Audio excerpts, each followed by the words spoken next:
Lu pasti punya nih, minimal satu teman kayak gini. Teman yang lu tahu banget kondisi keuangannya pas-pasan, tapi barang yang dia pakai mahal semua. Dia selalu pakai brand terkenal.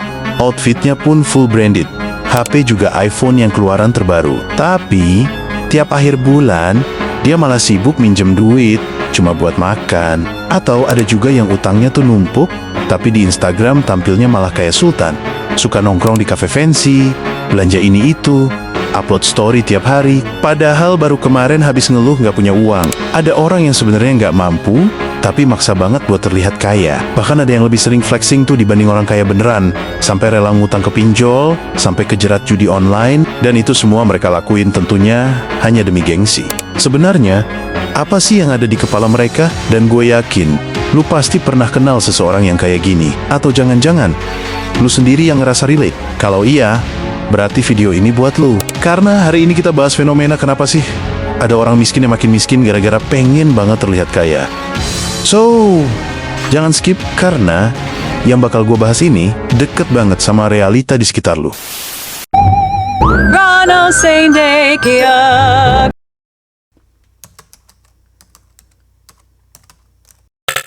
Kita hidup di era ilusi kekayaan, di zaman dimana terlihat kaya dianggap lebih penting daripada benar-benar kaya. Sekarang orang gampang banget menilai dari penampilan. Selama lo bisa pamer barang mahal, orang langsung anggap lo sukses. Meskipun saldo rekening lo cuma sisa 10.000. Dan masalahnya tuh, di sini banyak banget orang terjebak membangun citra palsu ini. Citra untuk terlihat kaya, sampai-sampai mereka nggak sadar kalau mereka sebenarnya lagi pelan-pelan menghancurkan hidup sendiri. Mereka lebih takut disebut miskin daripada benar-benar keluar dari kemiskinan. Menurut gue, ada banyak penyebab kenapa sih orang bisa jatuh miskin, dan sering kali tuh penyebabnya bukan cuma soal uang, tapi soal mentalitas. Tapi hari ini, kita fokus bahas 3 penyebab utama yang paling sering kejadian. Yang pertama ada miskin struktural. Ini adalah kemiskinan karena keadaan. Dari lahir hidup sudah susah, akses pendidikan terbatas, nyari kerja sulit, sekalinya dapat kerja, gajinya kecil, tanggung jawab keluarga numpuk. Intinya, mereka lahir dalam kondisi yang mendukung untuk tetap miskin. Bukan berarti mereka nggak bisa kaya, tapi perjuangannya jauh lebih berat. Yang kedua, miskin karena gaya hidup. Ini tipe orang yang sebenarnya punya kesempatan, finansial cukup, bahkan punya privilege buat berkembang. Tapi, gaya hidupnya boros parah. Sering jalan-jalan mahal, nongkrong fancy, beli barang yang nggak perlu, dan nggak punya tabungan sama sekali. Akhirnya pelan-pelan jatuh miskin karena kebiasaan yang nggak sehat. Dan yang ketiga, ini sih yang paling berbahaya menurut gua, yaitu miskin karena gengsi. Ini adalah orang-orang yang jadi tambah miskin karena memaksa diri untuk terlihat kaya. Ironisnya, fenomena ini justru paling sering terjadi pada orang yang memang sudah berada dalam kondisi miskin. Demi gengsi, mereka rela ngutang ke pinjol, rela beli barang di luar kemampuan, bahkan rela ngancurin masa depan hanya supaya orang lain melihat mereka sebagai orang kaya. Dan yang lebih gila lagi, fenomena ini bukan cuma ada di Indonesia. Di luar negeri pun sama, banyak orang yang rela miskin beneran demi terlihat kaya di depan orang lain. Pertanyaannya adalah, kenapa mereka melakukan itu? Apa yang sebenarnya terjadi di kepala mereka? Ada satu teori penting nih menurut gua, yang bisa jelasin kenapa banyak orang terjebak pengen banget terlihat kaya. Namanya tuh teori social comparison yang diungkapkan oleh psikolog Leon Festinger pada tahun ke-1954. Teori ini bilang bahwa manusia itu secara alami suka membandingkan dirinya dengan orang lain. Bedanya, dulu orang cuma bandingin diri sama lingkungan terdekat, tetangga, teman kantor, keluarga. Tapi sekarang, perbandingan itu makin menjadi brutal. Lewat media sosial, kita ngebandingin diri dengan orang yang bahkan nggak kita kenal. Kita lihat orang lain pakai barang mahal, liburannya juga tiap bulan, nongkrong di cafe fancy, dan lama-kelamaan, tanpa sadar, kita ngerasa harus ngikutin standar hidup naik. Padahal, uangnya nggak ikut naik. Media sosial menciptakan standar hidup yang nggak realistis. Tapi karena semua orang kelihatan ikut-ikutan, kita pun secara alami terdorong buat menyamakan diri supaya diterima di lingkungan kita. Nah, yang lebih menarik lagi adalah teori berikutnya. Begitu lo udah terpengaruh dan mulai pengen terlihat kaya, siap-siap lo bakal jatuh ke teori kedua ini, yaitu The Diderot Effect. Lo pernah dengar nggak? Ini tuh teori dari seorang filsuf Prancis yang bilang bahwa Satu barang mewah bisa memicu efek domino untuk beli barang-barang mewah lainnya. Contohnya gini, misal lo nekat beli iPhone terbaru, misalnya iPhone 17 Pro Max. Tapi motor harian lo masih Honda Karisma. Di pikiran lo mulai muncul suara kecil. Masa HP-nya 30 jutaan? Tapi motornya begini, nanti HP gue dibilang handphone second lagi.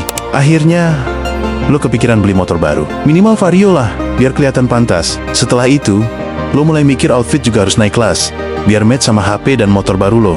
Dan dari satu barang, jadilah rantai belanja yang gak ada habisnya.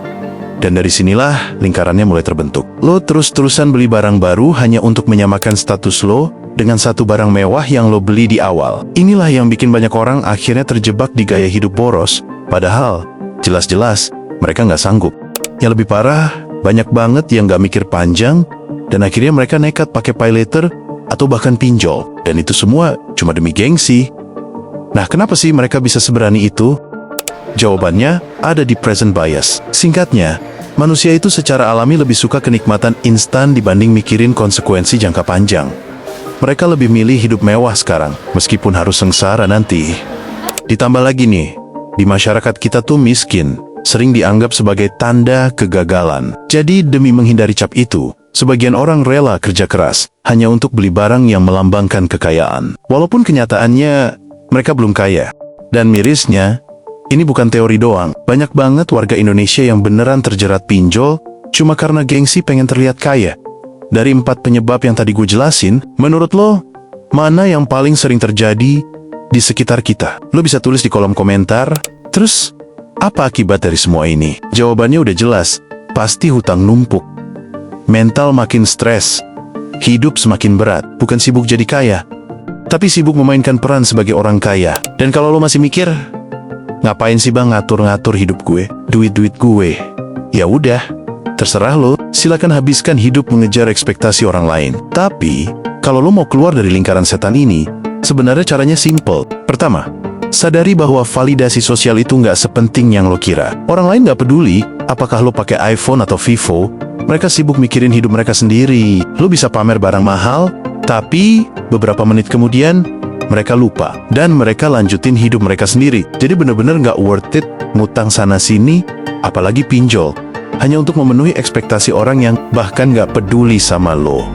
Yang kedua, ubah cara pandang lo. Fokusnya bukan lagi terlihat kaya, tapi menjadi kaya beneran. Salah satu pelajaran paling penting dari buku The Psychology of Money adalah lo bisa tahu bahwa perilaku lo terhadap uang jauh lebih penting daripada pengetahuan lo tentang uang. Lo boleh kuliah ekonomi sampai lulus cum laude, atau nonton semua video motivasi, baca semua buku keuangan, tapi lo bikalah tetap miskin kalau perilaku keuangan lo berantakan. Dan salah satu perilaku paling fatal adalah menghabiskan uang hanya demi gengsi, bukan kebutuhan. Kalau lo beneran mau keluar dari lingkaran setan ini, lo harus mulai ubah mindset sekaligus tindakan lo dari sekarang. Dan lo harus mulai pikirin nih, gimana ya caranya uang gue bertumbuh? Bukan malah habis buat barang yang nilainya turun dalam beberapa bulan. Yang ketiga, ini penting banget, kurangi media sosial. Salah satu alasan terbesar kenapa banyak orang haus terlihat kaya, ya karena media sosial. Setiap hari lo disuguhi konten flexing, orang pamer liburan, pamer mobil, pamer jam tangan, pamer lifestyle mereka. Lama-lama tuh otak lo mulai percaya bahwa itu standar hidup normal. Padahal, yang lo lihat itu bukan hidup asli mereka. Itu cuma highlight dari hidup mereka, yang sudah dipoles, difilter, dan dipilih biar kelihatan sempurna. Lo nggak tahu apakah mereka beneran kaya, atau cuma ngutang buat pencitraan. Lo juga nggak tahu apakah mobil itu milik sendiri atau sewaan buat konten. Dan serius, makin jarang lo lihat konten-konten flexing, makin tenang hidup lo. Karena lo mulai sadar, kebahagiaan bukan datang dari pandangan orang lain, tapi dari hidup yang sesuai kemampuan lo sendiri. Masalahnya, hampir seluruh waktu kosong kita sekarang dihabisin buat scroll medsos, dan kita rela ngorbanin ketenangan hidup demi gengsi yang gak ada ujungnya. Coba deh pikir, kenapa sih kita harus pilih sibuk terlihat kaya, bukannya bekerja biar beneran kaya? Kenapa juga kita mesti peduli banget sama pendapat orang? Orang yang besok juga udah lupa tuh sama postingan lo. Kalau hari ini lo masih mikir hidup harus dipoles, biar kelihatan wow di mata orang lain. Coba tanya diri lo sendiri dengan jujur, gue rela nggak terus hidup dalam tekanan, dalam utang, dan dalam kepalsuan, cuma buat diterima orang-orang yang sebenarnya nggak peduli sama gue? Karena jawabannya bakal menentukan apakah hidup lo berubah atau tetap sama seperti kemarin. Dan pada akhirnya, hidup ini soal pilihan. Pilihan untuk terus ngejar validasi yang gak ada habisnya, atau pilihan untuk mulai membangun hidup yang benar-benar lo mau. Kalau lo masih terus hidup buat impress orang lain, gue cuman mau ingetin satu hal. Orang lain gak akan bayar tagihan lo. Mereka nggak akan bantu lo keluar dari utang. Mereka nggak akan datang saat hidup lo jatuh. Jadi kenapa lo harus repot-repot memoles hidup cuma buat dapat pengakuan dari mereka? Lo punya pilihan yang jauh lebih berharga. Mulai fokus untuk kaya beneran, bukan terlihat kaya. Mulai bangun fondasi, bukan pencitraan. Mulai bertumbuh, bukan memoles. Karena hidup lo terlalu berharga kalau cuma dipakai buat ngejar standar orang lain. Dan kalau lo sampai di bagian akhir video ini, itu artinya lo bukan orang biasa. Lo orang yang siap berubah, siap belajar, siap memperbaiki masa depan. Sedikit orang yang mau bertahan sejauh ini. Dan lo salah satu yang peduli sama hidupnya sendiri. Gue cuma minta satu hal. Tulis di kolom komentar.